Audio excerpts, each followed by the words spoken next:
Hello, everyone.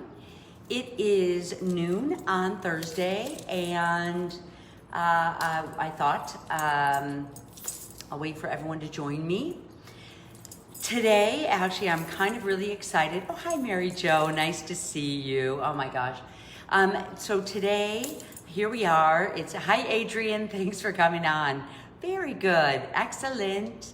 And last week when I met you guys here, it was such a tumultuous week with everything going on. Here when you're in the city, it feels good to it's like we're still thinking about things, but there's so much brought to the surface. Hi, Brandy. So it's, I feel good. I feel moving forward. I had to get some rest in between. Hi, Samantha. Nice to see everybody joining us. Today, I don't know if you guys saw the topic that I really want to talk about today. This is my own work, but one of the subjects, hi, Joan. Oh my gosh. Joan, I think you're my biggest fan. I see you everywhere and I can't wait to see you again. So Mary, nice to see you. Hello, everybody. So, one of the things that I realized, you guys all know that in my past, I did a lot of traveling and a lot of research on so many different cultures. It was really exciting. Hi, Deb. Nice to see you. It was really exciting, going to these different cultures, seeing things so different. Hi, Bernadette. This was way before even we had the computers, online, and we can look things up online. So I've been pulling out a lot of my books from the past because I realized there's a whole area missing. Kim, oh my gosh. There's a whole area missing in jewelry, to me, it seems like, and this has always been my background, but I just decided to speak up and talk louder about it now. This actually is a Naga. It's actually, these are from Kona Shell. So they look like bone. It's some of the work that I want to talk about today. But anyway, there's an area missing in jewelry, and it really, I'm feeling drawn to really talk about cultural appropriation. Hi, Kay. And, oh, good. Okay, yeah, so I did get some pictures posted up there today. I'm trying to get things a little bit more organized. I posted photos just of my work that's kind of on this Naga work, and also just some photos of this type of work. I might post a few more afterwards. This is a really interesting group. The ancient Naga people are right in Burma and in another part of India. So they kind of encompass this area. They're actually considered, but not officially, some of the ancient hill tribe people that were in Southeast Asia. Hello, everybody. Oh my gosh, nice to see you. Oh my gosh, you guys, so nice to see everybody today. Here's me always getting into the heavy, intellectual stuff right away, right? Ground yourself, Susan. Actually, one of the practices I've been doing lately is just really grounding. And remember, so in talking about today, I am going to be talking about the ancient Naga jewelry and Nagaland. But to start with, I'm going to show you guys what's on my bench, right? You guys want to see that? I'm going to try to see if I can do this the right way by just moving my piece out. So I'm going to show you, keep it the same way. What's on my bench? Let's check this piece out here. This one, actually, I'm trying to use my own symbolism in what I'm doing. This is a piece that I just finished yesterday. What I'm loving about this is, well, for one, I know Jay I'm just sent a piece to Jay, but I like all the negative space, the positive space in the work. I have a huge mess here, guys. So, as you guys probably do too. So I always like to show my big mess. And heaven forbid, look at this, I found an extra drawer in my studio. So find an extra bench that comes out and you end up using it. I guess that's really the way it is. You end up using it. So, okay, you guys. Yeah, see, so I thought, it's really good for jewelers. This is a jeweler post. So I want to show you guys what my bench looks like so nobody feels bad about things. I like to keep my pieces that I'm recently working with. I was showing you guys this one. I really want to go in. I'm loving these really big pieces and I wanted a way to make these super comfortable on my neck. So this is kind of my thing that I'm doing now is, you know, just really making these nice and comfortable. This is some of my new work. I'm using all of this negative space. So that's been really fun. And here's a piece from the scrap chapter, making it my own. So, so that's kind of some of my things here.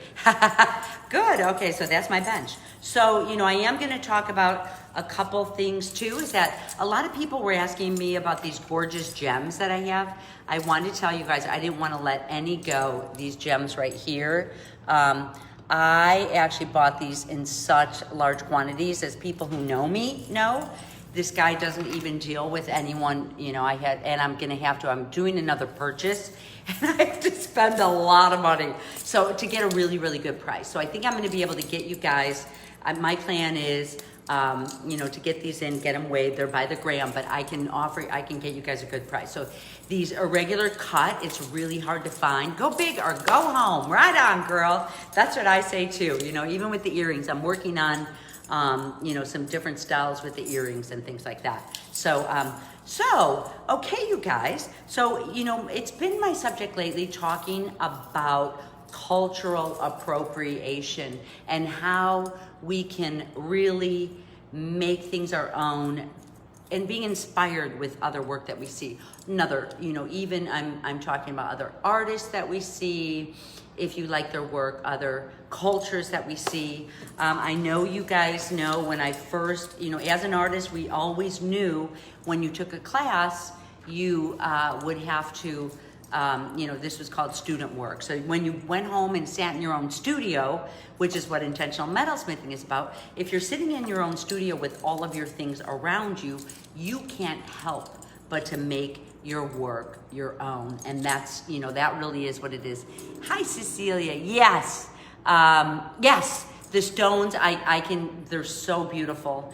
And I told you guys, and I know I told you, Cecilia, is that they really, when I purchased these stones, and I had so many, I hid them away when you guys came out, but you know, they really have, I dreamt them. I knew it was something important. I really feel like this is ethically, you know, it's an ethically good source.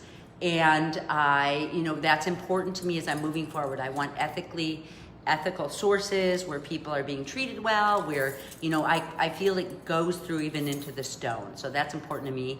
I'm planning on making a trip out there and even seeing this myself. But in the meantime, India is a little bit closed right now, so I'm just waiting. Okay, so yes, so you guys can get stones from me. I'll have them on, and I'm gonna get a lot, you guys, I have to. So, you know, so in cultural, I know, so I'm talking about cultural appropriation today and doing your own work. So I know people, I just keep coming back to this subject again and again. I know people knew that I studied all these talismans in different cultures. And when I came back to my own culture, thank you, I know that the leather makes it so comfortable. When I come back to my own culture, I really have to, all right, Christy, I'll talk about that first. So you guys, we just got the brand new Alchemy of Soldering up. Christina's working on getting this up. You know, it's gorgeous. I'm really excited about it. I actually feel like I learned so much from this group last time, and you know, I really, hi Lexi. Everyone was so excited about you last time. She's gonna stay on. Please stay on. I'm gonna talk about the Naga people today. You love that. So, you know, in cultural appropriation and all of this. So I don't know if you guys know Lexi.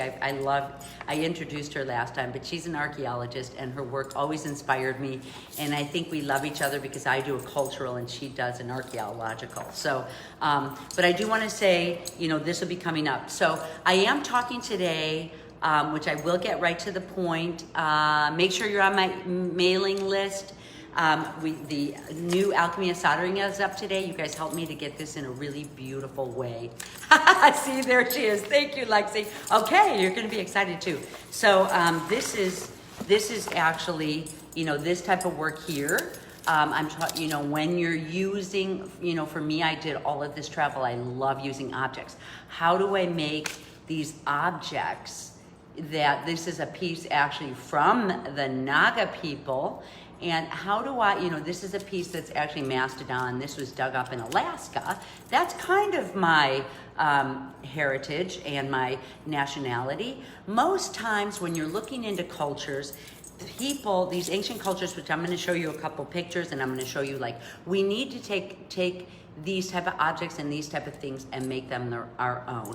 So first of all, when I first started studying talisman, going all over the country, when I came back to the United States, I had to figure out, I was like, all right, look, I'm not Southeast Asia, I'm not Mexican, I'm not Native American Indian. What is mine? And I know this is a piece that many people know, but this piece actually is my own talisman necklace. I grew up playing poker. I love the colors at this time.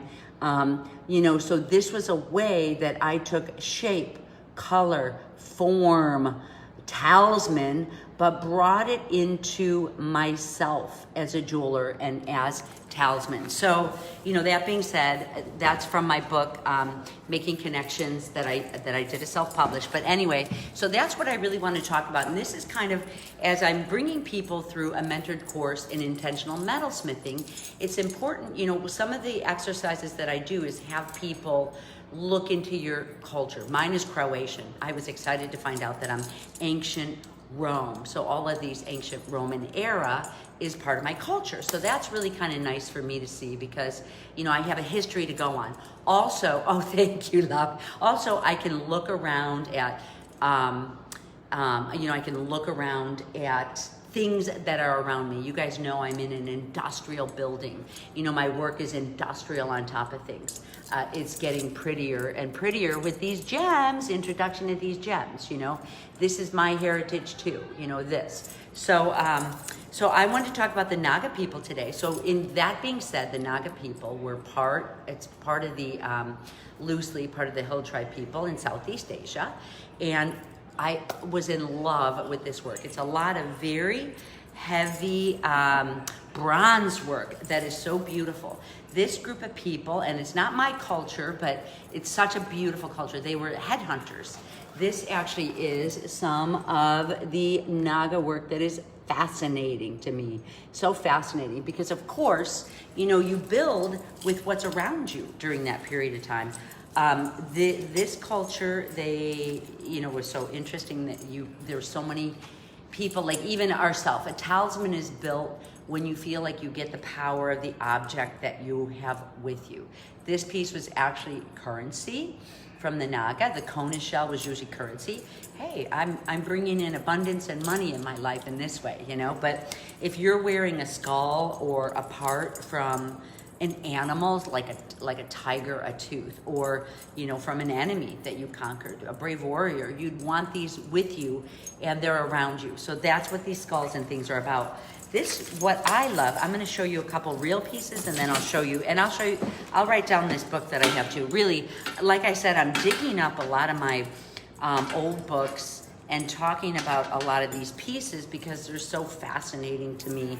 These are actually a few more pieces that I have with me that are Naga, the Kona Shell. So these are not hand-carved bone. These are Kona Shell. These pieces here, these aren't some of the best ones. This one is actually a new one. You can see the shine on here. It doesn't even have, it's not even worn down. This one is ancient and just has a lot of, that's not a patina, it just has a lot of really mud and things rubbed into it. This one is so ancient, it's so beautiful. It has a really nice energy, but a lot has been worn off of it. So this is actually called Pointillism. We call it Pointillism in America. It's actually was pressed in just like tattooing, but it was done with a tool and done by men, who had found these, and it's done with a pointillism. We would call it pointillism, and tattooing to get your marks, to get your symbolism, to get your shapes. And they're all about wearing these Kona shells, which is about currency, abundance, but also about, wearing some of these pieces on your body. The reason things were all worn, many, many years ago was that, oh, I have some good stuff on Vikings too, so thank you. Yes, the Vikings, they're so interesting, all these different cultures. So, with the Naga people, you know, it's really a matter of, so I want to show you this. Here's done with the Pointillism, some really nice ancient pieces. And you can see the symbolism carved in here. Now, you know, as we're looking at this today, the symbolism, you know, when you guys, I'm showing you this beautiful culture and the type of symbolism that we have around us. When we're looking at someone else's culture, it's really important to, you know, really think to yourself on what is your culture about? Like, how can you use something that inspired you? Like, say this Pointillism of the symbolism, you know, really inspired you looking at this today. So think about what your own symbolism is. You know, it's like I'm always drawing these circles. You guys saw on my Susan Lennart, my new, my graphic work that I have done that I stamp on all my jewelry now. See if I have it. Yep, I've got it on the back of here too. So that's my Susan Lennart. So this symbolism for me, the circle with the line through it and the arrow. Oh, you guys can't really see it that well, can you? There we go. So that for me is some of my symbolism, you know? So think of your own symbolism. Here is my book that I'm looking at. I long ago tore off, it's just the Nagas, and then there you go. I'm just gonna put the author up there. Christina, can you grab that for people? She'll print it in there for you. I don't even know if it's in existence. I was telling you guys that I'm digging up a lot of my old books that I originally studied for many years. So these were actually, you know, this also is some of the Pointillism here that's done. And here's some really heavy dark marks that are like tattoos that were actually had marks put into there. We are talking about, what's not to love. I know. Also, so I have a little piece of my own samples here that I'm gonna pull up. This one actually is, I think you guys have commonly seen this, although I think it's an African piece. These were all based off of game pieces, actually, these carvings here. So it's something different, but you can see how different cultures really all, you know, how they, you know, these are from two different cultures, but of course, we're all using things that are around us. This is, I'm gonna show you the page. This is actually the ink from Burma. I had always thought that this was from yak hair, and it's dyed, the red is dyed. I think I'm loving it so much because, see, so Christina, so we're looking, you know, at any type of ancient type of work is all gonna be about your simplistic surroundings. So how do we take this and build it into our own, you know, a little bit into our own world, you know, and add silver in here too. So this is kind of my version that I know you guys have seen, but you know, it's really a way of making it my own, adding in different gems and different pieces when you're using that. This actually is either yak or goat that you're gonna see in Burma. They were worn as a body adornment. And here's one that Cecilia had given me. I love it, Cecilia, from my blacksmith buddy. So it's like, how do you make some, you know, a hair ornament your own? How do you do this? That Cecilia put this thread on here, and it's so beautiful. The pinks are so beautiful.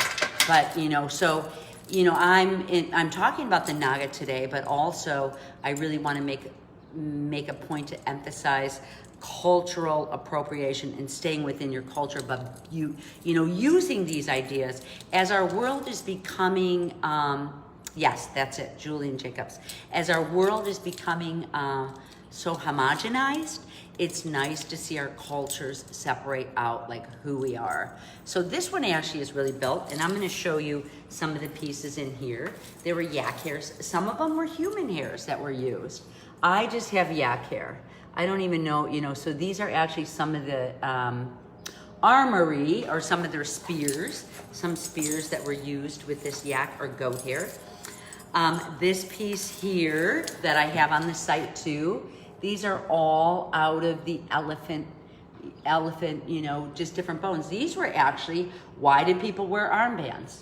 Why did the Naga people wear armbands? Because they found bone that fit their armband better than fit their bracelet, you know? So it's like, in so many ways, this is how it comes about. This is what I have here. These were from Alaska. You guys have seen these.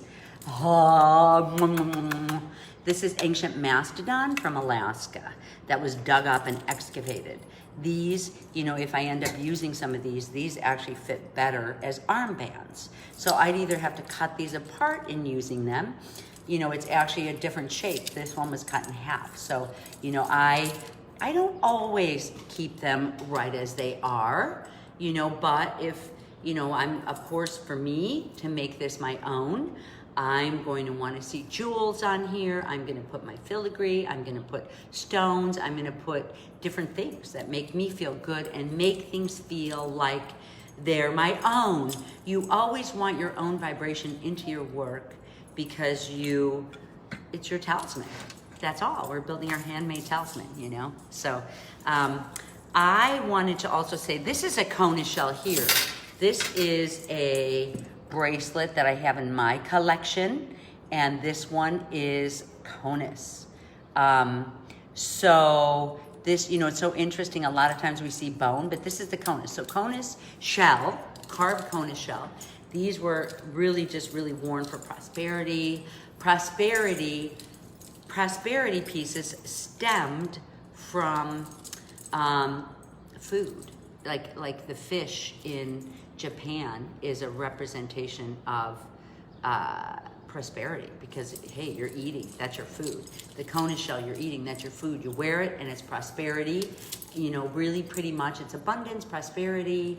I used to hear it as fertility, which, you know, people are like, whoa, that's it. But so let me show you this too. I actually looked all over my studio today and I didn't find it. I have a lot of things here. I looked over because what the jewelry from this area really is about are these gorgeous bronze work that you'll see.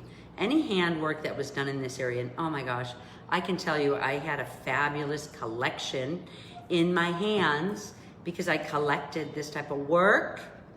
And let me find it. Oh my gosh, I marked all these pages and now I see, okay, here it is. It's marked. So this actually, there's not a lot in this book, but this actually is, I have seen a lot of work that looks like this. It's a lot of bronzes. These are the armbands. These are the bracelets. You know, they're really interesting. You can see the negative and positive space in here. But these were actually, I love seeing beautiful bronze work done. If people don't want to use silver, or if I'm building a big piece, I will use bronze. Well, this is brass work. I'm sorry. The Naga people use brass. We have made a bronze by mixing more copper into brass. If anyone's worked with brass before, it's not that much fun to work with. Not really. But bronze is beautiful to work with. It's even more luscious than sterling silver. So I order a jeweler's grade bronze. This is actually a 12 gauge. You can get, oh my gosh, I've worked with 10 gauge before, 8 gauge before. And let's see. Okay, good. So yeah, the pictures will be up. We'll photograph them if you guys want to come back and be inspired by any of the photographs in here. So this is the bronze. You can get this from Parawire or from Rio Grande. And you know, the bronze is fabulous for these big chunky pieces. Here is a piece that, you know, it's with the smaller. This is what I have with me today, but the bronze is so beautiful to work with. And I did this as a bracelet cuff for me. I'm actually thinking about making a really nice neck collar like that. So I'm inspired by the Naga, but I really want to take it. Looks like 18 karat gold. This is polished up. So this is the bronze polished up. This is a bronze, I actually have a patina on here too, but it's a weavings. And you'll even see with the Naga, there's a lot of basket weavings that are done. One way to be inspired, this one I just was working on different shapes and openings and things like that. This one has a patina on it though. I know the bronze is fabulous. So, you know, really it's so much more inexpensive. You can do big chunky pieces. There was a piece on my Facebook or on my Instagram that I posted not too long ago. They had the big rings that were done in bronze. It's so beautiful. Bronze is so beautiful, you know. So if you want to explore and try out different work, you know, just get in there with your bronze and work with it. The Naga people inspired me with bronze because of their brass, and you know, so I guess use this type of work. Hi, Janet, nice to see you, and Kathy. Oh, thank you. A fishing basket, yes. So, you know, one of the things that you want to do is, for inspiration, this Naga book is just about the Naga culture and the Naga people. It's, you know, not always about jewelry, but you can look at a fishing basket and bring it down to a small scale into your work. So if you're around this fishing area, it's like I've been around sailboats lately and water, and it's like, you know, how do I bring this type of feel? It's your talisman, it's what you love to have around you. So really, this is all the type of work that I talk about in intentional metalsmithing. My course that I have coming up, the Alchemy of Soldering, the free philosophy on the whole new way to solder, that we're gonna either have like, Christina just got it and she's uploading it, so should be in the next day or two. So get on the mailing list if you guys are interested in seeing this. Intentional metalsmithing, we're gonna open that up. You know, so you take a look at this, study it up, make sure you get the tools for it. It's a $250 tool set, and I have made all of my jewelry that you guys see. Hey, Lexi would be proud. It's a lot of handwork. When I first met Lexi, she was doing all this handwork, and I was like, oh my gosh, you crazy girl. So get on my mailing list if you're not on there, and we're gonna be sending out information like that. And you know, during this intentional metalsmithing program, what I really do is, you know, I'm showing you work. I'm showing you a whole palette of techniques where, you know, at the end of and you'll be building my work through the course. But at the end of it, I'm challenging you to move on, build your own work, find your own culture. Through it, I am. So, you know, I like taking a month on one subject, like caging. I'll take a month on one subject, such as caging, because for the first week you're practicing the techniques and the skills. The second week I'm having you like kind of go out and explore and bring things in, and you're really mastering the techniques. The third week, I'm seeing people venture out a little farther and expanding on these techniques. And the fourth week, it's like people are starting to do their own work within this month. It's really, really, oh, thank you, Carol. Thank you. So we're sending big announcements today. So make sure you're on here. We're sending, Lexi. Oh, good. So that's with intentional metalsmithing, and that's an e-course. I like the idea that you're home working in your studio. I used to have people show up wherever I was teaching, and what would happen is you'd go home and you wouldn't know how to do the work because you weren't sitting in your own space. So, you know, I'm sitting in my space, in my studio, where I'm bringing in my own ideas and my own things that are laying around in here, and, you know, I'm bringing this into these techniques that I'm learning. So this is a whole philosophy. Oh, thank you, Janie. She's saying she loved the course. So you'd be proud of me, Lexi. Lexi actually has done a lot of soldering courses as well, so it's really cool. Bronze would be beautiful. I did a lot of work in bronze, especially when silver was super high. I sold it the same as silver. I don't change, you know, unless I'm putting, well, these gems are a little higher, unless I'm putting diamonds in, I don't really change the price of my work.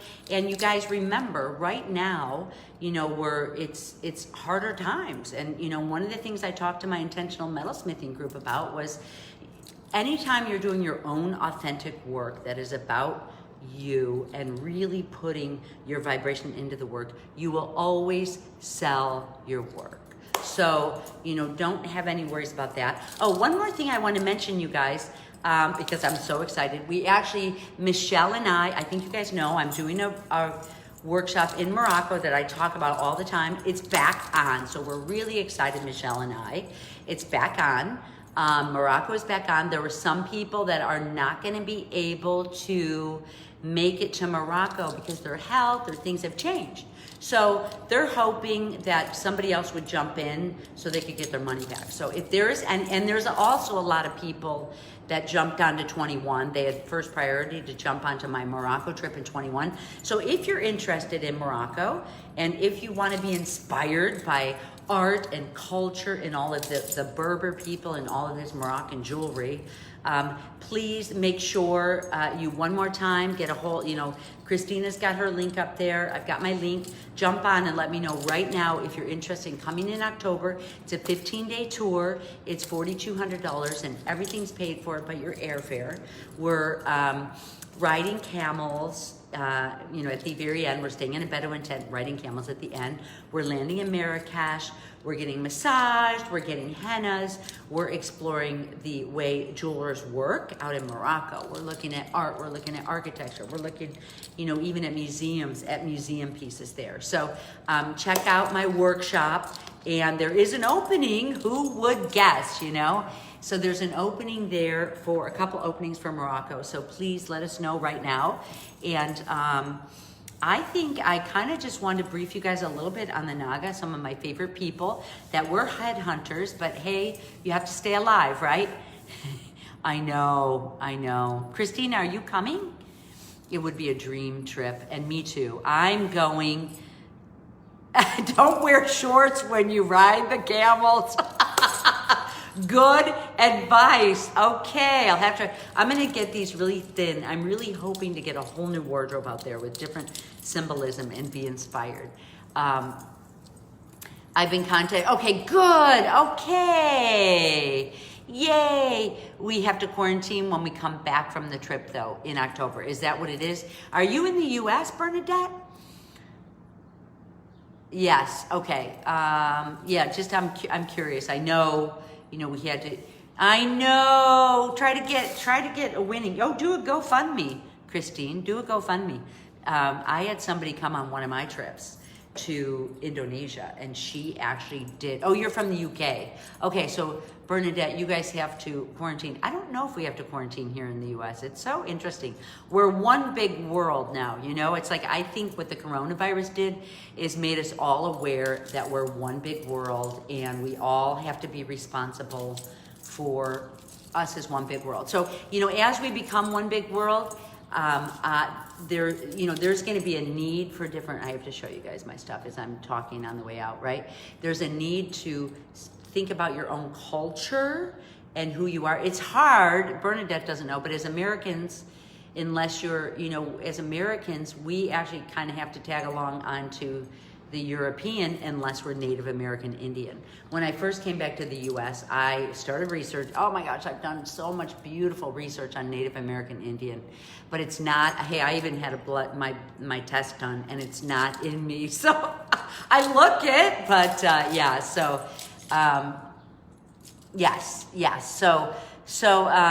as we're becoming one big world, I feel like there's going to be a growing movement towards all of our cultures kind of really being able to identify ourselves, like India, what they're about, what they offer. That's the whole yoga. Oh my gosh. I would love, I love yoga and that whole spiritual, China has all of those silks and all of these beautiful spices from way back. Japan, oh my gosh, just has such a beautiful, rich culture of politeness and teas and, really perfectionism on doing things appropriately. We all have our different things and they're so interesting to look at. And that's what I love to do in life. Oh, hello. Nice to see you, Cecilia. Oh, from France. Yay. So I used to do a lot of workshops in France and I love it there so much. You guys have such a beautiful culture in France. Even way back, it's a lot of the gypsies. And I actually bought this beautiful painting from Provence of a painting. So really, how wonderful to research your own culture. There's the beautiful blues out in Provence, and the French, as Americans, we always think of you guys as so provocative and sexy. Okay, you guys, you guys can watch this again. I'm gonna make sure that Yes, right, exactly. We all know, like, we're similar. The fascinating thing to me was, as I was studying all these different cultures and all these talisman, is that we all have them. We all, there's such a vein of similarity between all cultures. So, hey, I just got a really cool write-up, you guys, today in Italy. So I'm going to be posting that too about my talisman work. So that was really cool. I was excited to see that.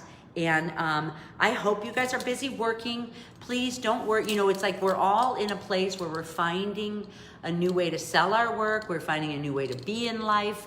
I've been fumbling and stumbling a little bit myself. I feel, just make sure we have to ground during this time. I feel like when I got on last week, it was this whole new thing we had riots and we had the whole Black Lives Matter, which is so important to me. And, it's hard to research this information.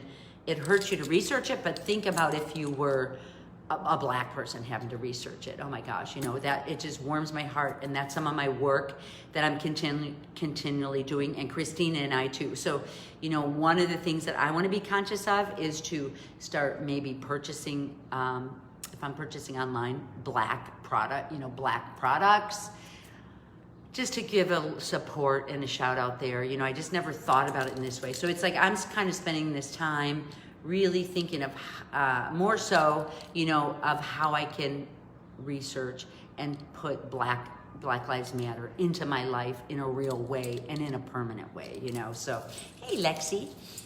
Oh, your new work is very Celtic and Viking. Oh, that's what you're saying. See? So that's why it's like when Lexi and we met, you guys will have to check out her work. I'm going to get over there too. Really,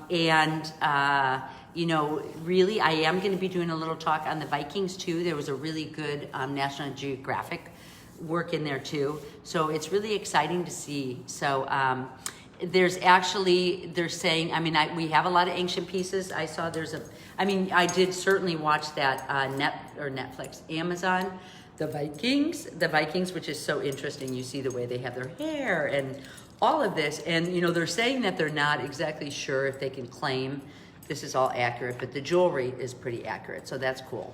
Well, thank you guys. Is there any questions? Make sure you get on my mailing list. I'm putting out the brand new free Alchemy of Soldering today. It's been hard work.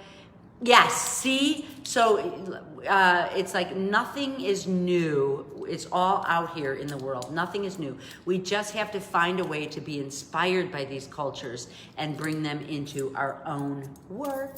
Ta-da! So that's what we're working on daily. Yes. Oh my gosh. Thank you, Bernadette. Really, wait till you see the new program. I think because it's like during that year, I had so much more light put through me. I had so much more practicality put through me. It's a nice balance. Oh, Fran, nice to see you, Fran. Yeah, see what type of work in rural America. Oh my gosh, you guys have cows, you have leather, you have got sky, you've got all kinds of stuff. So it feels good being back in the city. That's a good question. Who is? So anyway, you guys, thank you for showing up. If you guys know of anyone that would be interested in my new program, please send them over. I always do well with referrals. I'd like some referrals. I put a lot of hard work. And in this intentional metalsmithing, what I really do is I put a lot of, I come on here and I show up and I talk about myself and my work, but really, my intention is to help people grow their own work, to grow your authentic work. We need love. We need this authenticity in life. Anytime, it's like, I think I used to be threatened if someone did good work years ago when I was in art school. Now I'm smarter and wiser, and I know if we find our good work, we all support each other. We all can love a really cool piece of jewelry.